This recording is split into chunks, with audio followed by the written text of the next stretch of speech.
जब से आरएलडी और समाजवादी संघ आए हैं, पश्चिम में भारतीय जनता पार्टी के लिए हमेशा हमेशा के लिए ताले लगाने का काम अगर कोई करेगा तो अलीगढ़ के लोग करेंगे।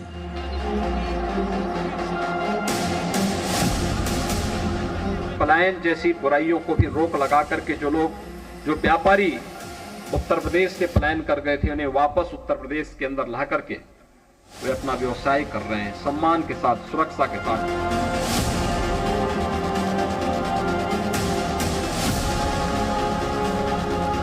उस समय माफिया राज था, आज ये योगी जी का राज है। जो माफिया थे वो उत्तर प्रदेश से पलायन कर गए, ये भी हमको याद रखना है।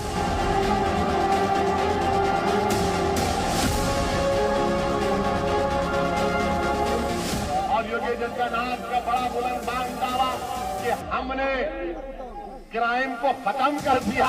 तुमने कौन सा क्राइम खत्म किया, हमको तो नजर नहीं आता।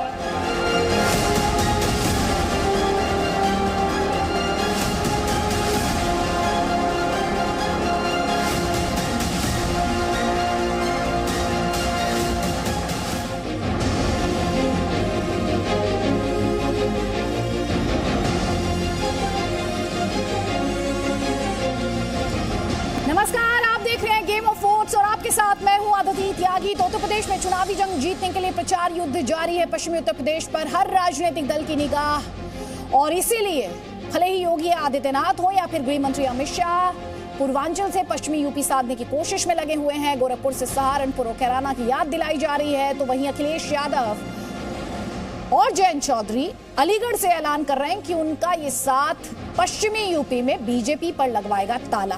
लेकिन इस सब के बीच एक और इंटरेस्टिंग तस्वीर देखना आज आपके लिए जरूरी है। वो तस्वीर राहुल गांधी की है और वो तस्वीर हम आपको दिखाएंगे। उत्तराखंड के दौरे पर राहुल गांधी क्या कर रहे हैं, हरिद्वार में गंगा आरती की तस्वीर है। यानी चुनाव से पहले एक बार फिर उनका हिंदू वर्सेस हिंदुत्व, क्योंकि वो ये डिफरेंस ड्रॉ करते हैं, तो आप फैसला कीजिए उनका हिंदू अवतार है या हिंदुत्व वाला अवतार है। और हम ये सवाल पूछ रहे हैं कि यूपी में दो लड़के वर्सेस योगी, पश्चिम पर निगाहें, पूरब से निशाना साधा जा रहा है। पश्चिमी यूपी में कैराना वर्सेस किसान होगा क्या, और किसके पास पश्चिमी यूपी में जीत की चाबी है? ये वो सवाल है जो पॉलिटिकल सवाल है जिन पर लगातार बात हो रही है। कई खास मेहमान हमारे साथ हैं। बीजेपी का पक्ष रखने के लिए राकेश त्रिपाठी इस वक्त हमारे साथ हैं, समाजवादी पार्टी का पक्ष रखने के लिए घनश्याम तिवारी हमारे साथ हैं और कांग्रेस पार्टी का पक्ष रखने के लिए अजय वर्मा हमारे साथ है। लेकिन मैं चाहूंगी एक बार फिर से जरा वो तस्वीरें हम अपने दर्शकों को दिखाएं। सैयद असीम वकार भी अब आपको स्क्रीन पर दिखाई दे रहे हैं, AIM के प्रवक्ता है। लेकिन सबसे पहले वो तस्वीरें राहुल गांधी की। अजय वर्मा जी, ये राहुल गांधी का हिंदू अवतार है या हिंदुत्व अवतार है, और इलेक्शन से पहले वाला अवतार है? कौन सा अवतार माना जाए इसे? जय भोलेनाथ की सर्टिफिकेट बांटने का काम बीजेपी तो करती थी, अब और लोग भी करने लगे हैं। मतलब इस हिंदुस्तान में पूजा की अनुमति और पूजा पाठ और आरती करने की अनुमति भी अब सरकार से और किसी से लेनी पड़ेगी। वाह वाह वाह, ये है हिंदुस्तान का नया कानून। वाह वाह वाह वाह, ये है बिल्कुल आप सही कह रहे हैं सर। जो कल तक हिंदू वर्सेस हिंदुत्व का पाठ पढ़ा रहे थे, उनसे तो कहना ही पड़ेगा वाह वाह। चुनाव की डेट नजदीक आई और ये अवतार दिखाई दिया, ये रूप दिखाई दिया, तो उन्हें तो कहना ही पड़ेगा, जैसे आपने कहा अभी। वाह वाह, विचारधारा की लड़ाई है ये, महात्मा गांधी की विचारधारा की और गॉडसे की विचारधारा की लड़ाई है। और इस देश में दो विचारधाराएं काम कर रही हैं। राहुल गांधी, देखिए, अगर आप देश में चलना चाहें तो ये सर्टिफिकेट और क्या पेटेंट करा लिया है पूजा पाठ, राम को, भगवान को, मंदिर को, मस्जिद को, गुरुद्वारे को, क्या बीजेपी ने पेटेंट करा लिया है? करा लिया है तो वो पेटेंट का सर्टिफिकेट मोदी जी दे दें। तो हम इसीलिए आपसे बताना चाहते हैं कि इस हिंदुस्तान में, लोकतंत्र में, कोई भी पूजा पाठ कहीं भी कर सकता है, गंगा की आरती कर सकता है, लेकिन हम कम से कम फोटो शूट नहीं कराते। तो ये तस्वीरें कैसे आ गई सर? ये तस्वीरें कैसे आ गई फिर? हम फोटो, ये तो आपने दिखाई नहीं कि आपके टीवी को इन्हें बैन कर देना चाहिए। नहीं सर, अभी आप कह रहे हैं, आप कह रहे हैं कि हम तो फोटो शूट नहीं कराते, तस्वीर तो स्क्रीन पर है सर। हम अपने साथ कैमरे नहीं ले जाते कि गुफा में बैठेंगे और फोकस और चेहरा कैमरे की तरफ रहेगा। तो सर अभी तो गंगा आरती की तस्वीरें आ रही है सर, ध्यान से देखिए ना, फुल स्क्रीन दिखा दीजिए सर को, थोड़ा सा फुल स्क्रीन दिखा दीजिए ताकि उनको सहूलियत रहे। सर ये तस्वीरें कैमरे से ही आई होंगी। ये तस्वीरें तो कैमरे गर्व से की ही बात आई है। हैं, चुनाव की तारीखों के बेहद नजदीक आने के ठीक पहले आई हैं।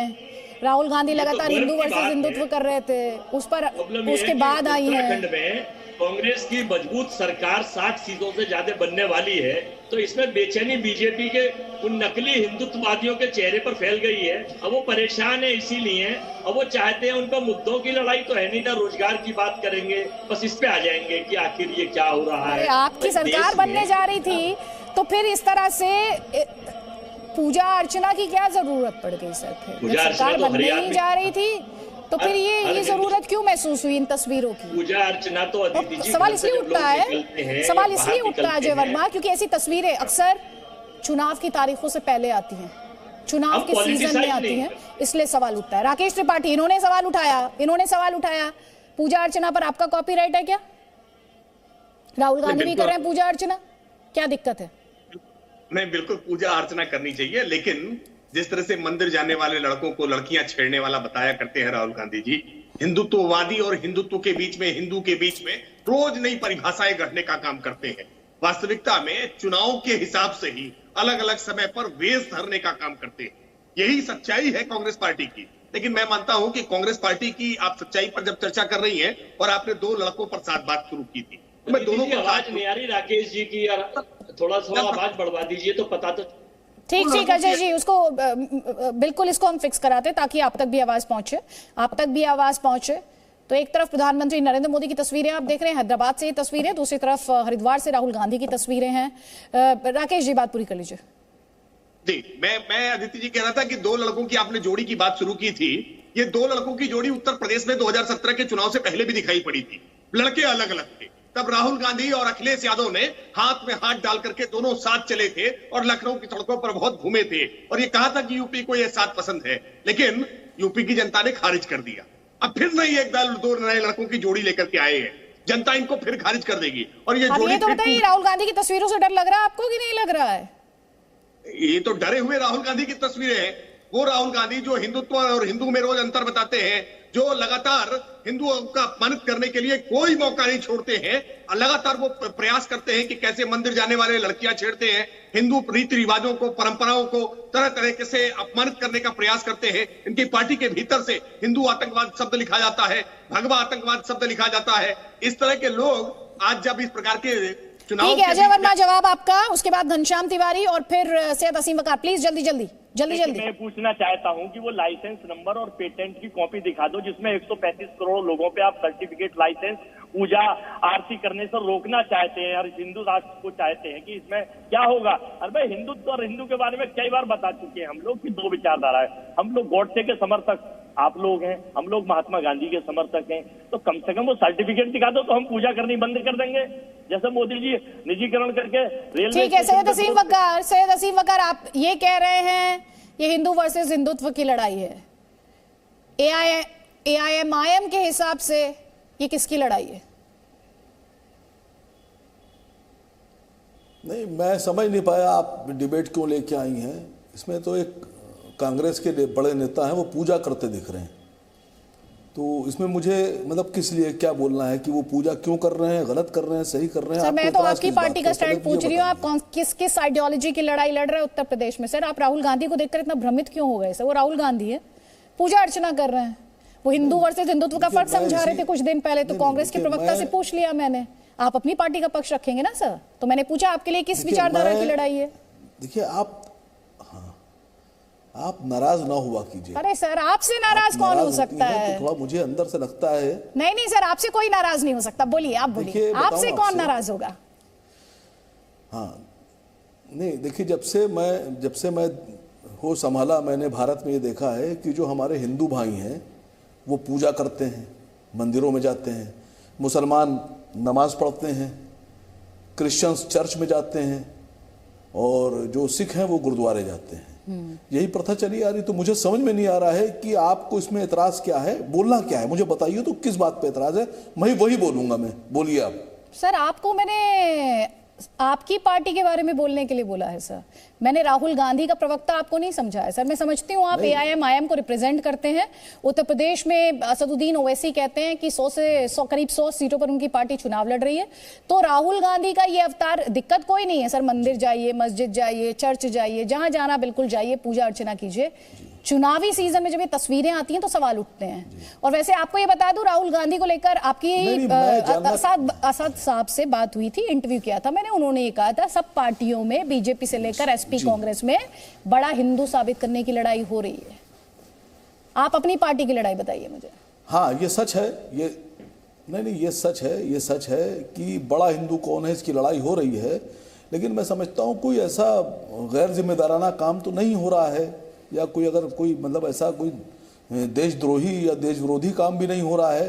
बोलना किस बात पर है, मतलब बताइए तो मुझे, मैं जानना चाह रहा हूं।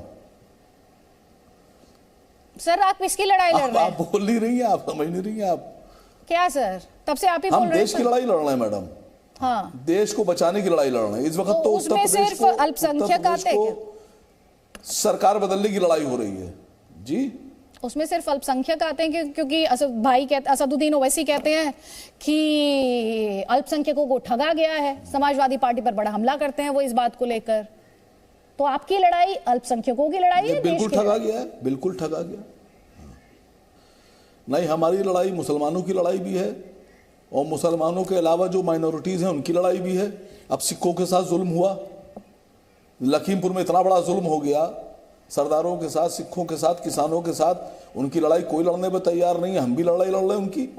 अब उनकी लड़ाई भी है, दलितों की लड़ाई भी हम लड़ रहे हैं, वंचितों की लड़ाई लड़ रहे हैं, शोषितों की लड़ाई लड़ रहे हैं, जो दबे कुचले और बैकवर्ड्स और OBC हैं, अदर बैकवर्ड क्लास हैं, उनकी लड़ाई भी हम लड़ रहे हैं। तो मैं समझता हूं कि हिंदुस्तान में सभी जो तो लोग सेकुलरिज्म को मानते हैं, फिर आप जो आरोप बीजेपी पर लगाते करते हैं। करिए, बात पूरी कर लीजिए सर, कर लीजिए। नहीं, अब खत्म। अब आप बोलिए तो जवाब दूं फिर आपको। आपकी पार्टी बीजेपी पर आरोप लगाती है कि वो धर्म की राजनीति करती है। अभी आपने खुद ये कबूल कर लिया कि आप मुसलमानों की राजनीति करते हैं। बिल्कुल करते हैं। आप अखिलेश यादव पर ये कहते हैं कि उन्होंने अल्पसंख्यकों को ठगा है। तो ये आरोप तो आप पर भी लगते हैं ना सर, फिर उंगली आप पर भी उठती है। हाँ, देखिए ठगा है तो इसकी एक रीजन है, उसकी वजह है। और जो धर्म की राजनीति हम लोग कहते हैं बीजेपी के ऊपर, वो धर्म की राजनीति ये नहीं कि वो पूजा ना करें, या मंदिर ना जाएं, या भगवान को ना माने, या गीता और महाभारत और रामायण ना पढ़ें। बिल्कुल पढ़ें, सबको पढ़ना चाहिए जो हिंदू है। धर्म की राजनीति जो है वो धर्म विशेष को बुरा कह के भ्रमित करना अपने धर्म के लोगों को, और हिंदुओं को पोलराइज कर रहे हैं मुसलमानों का नाम ले लेकर। यह धर्म की राजनीति है। और समाजवादी पार्टी ने मुसलमानों से आरक्षण का वादा किया था, नहीं दिया मैडम, कोई आरक्षण नहीं दिया। 2012 के मैनिफेस्टो में लिखा था, कोई सवाल पूछने वाला नहीं है। 17 में उन्होंने चुनाव लड़ा, हार गए। अब 22 में अब हम सवाल पूछ रहे हैं कि आप हमें क्या देंगे। ये गुनाह नहीं है भाई, सब जातियां ये कह रही हैं कि हमको क्या मिलेगा। इसी बल के ऊपर इस वक्त ठीक है, तो आप कुल मिलाकर ये स्पष्ट कर रहे हैं कि आप मुसलमानों की लड़ाई लड़ रहे हैं। बिल्कुल लड़ रहे हैं मैडम, क्यों नहीं लड़ रहे हैं, बिल्कुल लड़ रहे हैं। वो आपको हमारा साथ, ठीक है, वो हिंदू आप मुस्लिम। ठीक है, राकेश त्रिपाठी, पहले राकेश त्रिपाठी फिर घनश्याम तिवारी, प्लीज जल्दी जल्दी जवाब। आसिम वकार को आज पूछ रहे हैं कि इसमें आश्चर्य क्या है। आश्चर्य है क्योंकि देश ने हमेशा चुनाव से पहले जालीदार टोपी लगा करके तमाम इफ्तारी खाते हुए लोगों को देखा है। ये दृश्य पहली बार आ रहे हैं कि बड़ा हिंदू कौन है, इस बात की होड़ हो गई है। ये देश के बदलते हुए स्वरूप एक दिखाई पड़ रहा है। ये जालीदार टोपी क्यों ले आए सर? ये फिर आप जालीदार टोपी ले आए इसमें? नहीं, देखिए ये आसिम वकार साहब पूछ रहे हैं इसमें आश्चर्य क्या हो रहा है। वो पूजा करने मैडम, ये नए पॉलिटिशियन है, इनको पता ही नहीं था क्या बोलना है।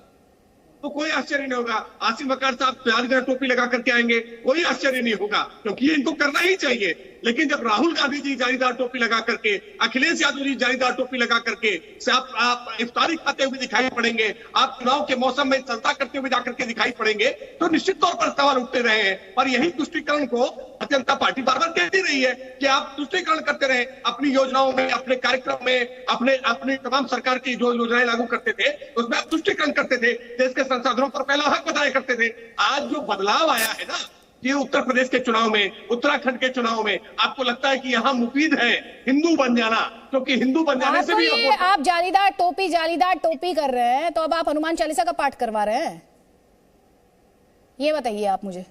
जालीदार टोपी आपने इतनी बार कह दिया। नहीं, हम तो मानते हैं आदित्य जी, देखिए जिसको हनुमान चालीसा का पाठ करना है उसको पूरे जोश खरोश के साथ, गर्व के साथ हनुमान चालीसा का पाठ करना चाहिए, और जिसको नमाज पढ़नी है वो बिल्कुल जोश खरोश के साथ अपनी नमाज पढ़े। इसमें किसी प्रकार की कोई शर्म की बात नहीं है, गर्व की बात है। अपनी आस्था, अपना मत, अपना मजहब, हाँ, तो सर इसीलिए मैं कह रही हूँ कि आप एक टोपी विशेष का जिक्र ना करते, इसीलिए मैंने आपसे कहा कि एक टोपी विशेष का जिक्र ना करते। घनश्याम तिवारी, आपका जवाब आपने सुना। सैयद हसीम का मैं वापस फ्लोर दूंगी सर। घनश्याम तिवारी को एक भी बार मौका नहीं मिला, प्लीज।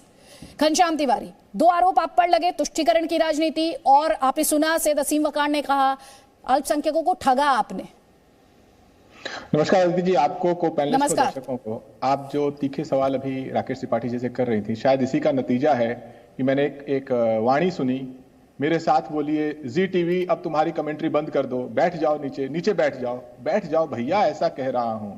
जिस घमंडी तरीके से, जिस गलत तरीके से अमित शाह ने जी न्यूज के ऊपर इस तरीके की टिप्पणी की है सार्वजनिक मंच पर, इसका मुझे दुख है। और इसमें घनश्याम तिवारी जी, घनश्याम तिवारी जी, सुन लीजिए सर, क्योंकि आप मंच की बात कर रहे हैं, क्योंकि आप जिस मंच पर मैं बैठी हूँ, जिस मंच पर आप बैठे हैं उसकी बात कर रहे हैं, तो आप आज स्पष्ट ही कर दीजिए कि आप जी टीवी पर चुनाव लड़ेंगे, जी टीवी पर वोट मांगेंगे आप?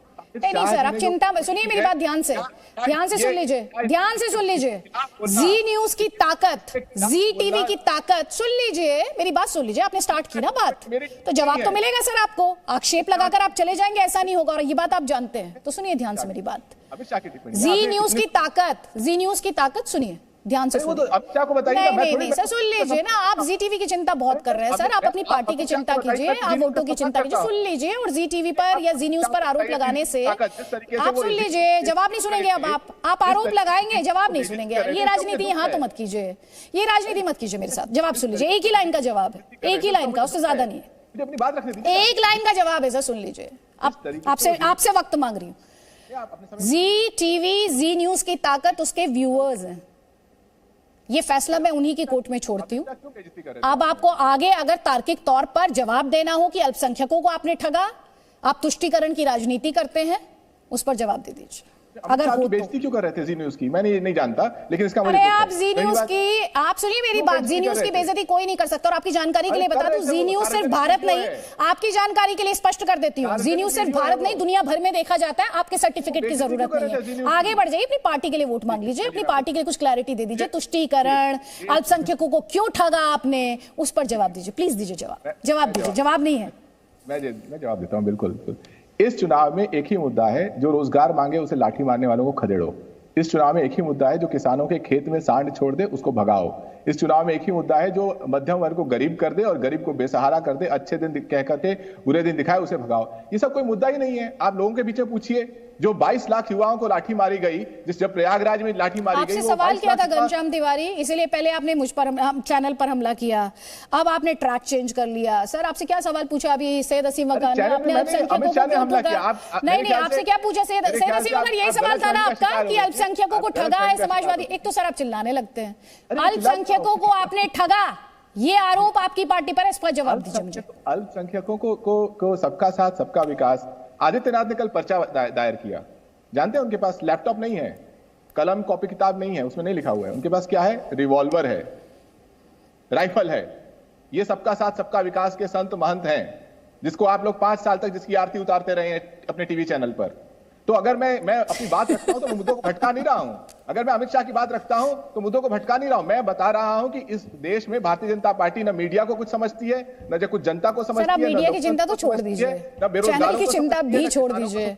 आप पर ही लगते हैं माय समीकरण के आरोप। अब माय समीकरण क्या है वो भी आप जानते हैं। अब आप कैसे सोशल इंजीनियरिंग करने की कोशिश कर रहे हैं, वो आरोप भी आप पर ही लग रहे हैं। लेकिन आज देश ने देख लिया कि आपने अल्पसंख्यकों को ठगा।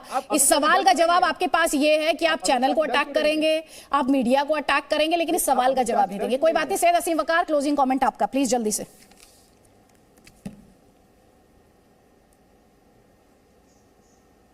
नहीं मैडम, मैं बोलना चाह रहा था राकेश त्रिपाठी पर। देखिए, मैंने तो बिल्कुल एतराज़ नहीं किया, कोई टोपी लगाए, कोई तिलक लगाए, कोई पगड़ी बांधे, लेकिन आप देखिए 1 सेकंड के अंदर राकेश त्रिपाठी ने तुष्टिकरण कर दिया। जालीदार टोपी से नफरत, लुंगी से नफरत, मुसलमान नाम से नफरत। क्यों नफरत है आपको? क्या आप हमें भारत का नागरिक नहीं मानते? क्यों आप इतनी नफरत कर रहे हैं? आपने तो अपना चेहरा दिखा दिया। ठीक है, जवाब लीजिए राकेश पूजा कर त्रिपाठी। रहा है, अगर बीजेपी का नहीं है तो आपको उस पर एतराज। राकेश त्रिपाठी जवाब लीजिए। पूजा कर रहा है, बीजेपी का नहीं है तो उस पर एतराज। सैयद असीम वकार सर, अब पूजा को लेकर तो ये तो ओवैसी साहब का ही स्टेटमेंट है कि इनमें कंपटीशन है कि कौन बड़ा हिंदू है, लेकिन राकेश त्रिपाठी जो सवाल पूछा है असीम वकार ने, वो जवाब दीजिए 20 सेकंड में प्लीज सर। मेरे पास समय की कमी है असीम वकार साहब, मैंने आपको बहुत वक्त दिया है, प्लीज। देखिए, सैयद असीम वकार टोपी लगावे कोई आपत्ति नहीं, असदुद्दीन ओवैसी टोपी लगावे कोई आपत्ति नहीं, लगानी ही चाहिए। उनकी आस्था है, उनका मजहब है, वो उनके लिए पहनना आवश्यक है, वो बिल्कुल पहने। हम तिलक लगावे, हम चोटी रखें, हम उदाहरण करें, ये हमारी आस्था है, हमको करना ही चाहिए। लेकिन जब अपनी विपरीत आस्था केवल राजनीतिक कारणों से की जाती है तो निश्चित तौर पर आपत्ति होती है। ठीक है असीम वकार, 10 सेकंड्स प्लीज, 10 सेकंड्स, उससे ज्यादा नहीं दे सकती, प्लीज जल्दी से। नहीं, देखिए ये कह रहे हैं कि अगर अखिलेश यादव या राहुल गांधी टोपी लगा लेते तो इनको एतराज है, तो मोहसिन रजा को कल से पूजा करने से रोकिएगा। सर इस तरह से निजी हमले ना कीजिए, इस तरह से निजी हमले मत कीजिए असीम वकार, इतने वरिष्ठ प्रवक्ता हैं आप, इस डिस्कशन को ताकि तौर पर रखते हैं और मुझे यहाँ पर इसे क्लोज करना होगा। इस तरह की टीका टिप्पणी नहीं, मोहसिन रजा इस डिस्कशन में है नहीं तो उनके बारे में बात नहीं होनी चाहिए, प्लीज इस तरह की बातें नहीं होनी चाहिए, अच्छा नहीं लगता, शोभा नहीं देता आपको भी। सैयद असीम वकार, अजय वर्मा, घनश्याम तिवारी और राकेश त्रिपाठी, बहुत बहुत शुक्रिया हमारे इस डिस्कशन में शामिल होने के लिए। Presenting B News app available on Google Play and App Store. Download it now.